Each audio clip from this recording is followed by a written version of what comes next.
తులసి ప్రతి ఇంట్లో ఉండాలి. తులసి యాంటీబయాటిక్. ఉదయాన్నే లేచి స్నానం చేసి తులసికి ప్రదక్షిణం చేసి ఒక గ్లాసు నీళ్లు పోయకుండా ఏ పని చెయ్యకూడదు, ఏ పని ఫలించదు. తులసి కటాక్షం ఉంటేనే మనకు అన్నీ ఫలిస్తాయి. విష్ణుమూర్తి ఆవిడ పాతివ్రత్యానికి మెచ్చి ఆవిడకి ఇచ్చినటువంటి వరం అది. అందుకే రాముడికి తులసి దళాలంటే చాలా ఇష్టం. విష్ణు ఆలయాల్లో ఎక్కువ తులసి దళాలు వాడతారు.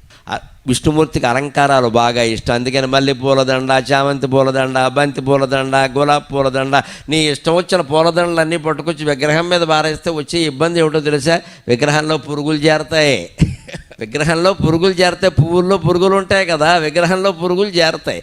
ఆ చేరినటువంటి పురుగులు విగ్రహానికి హాని చేస్తే అక్కడే చనిపోతాయి, అక్కడే కుళ్ళిపోతాయి, రకరకాలుగా అవుతాయి. ఆ విగ్రహానికి పట్టిన మురికి మొత్తం పోవాలి అంటే విష్ణుమూర్తి ఆలయాల్లో తులసిమాల తప్పకుండా వెయ్యాలి. అది శాస్త్రీయమైన ఆచారం. హిందూ దేవాలయాల్లో పాటించే ప్రతి ఆచారం శాస్త్రీయం.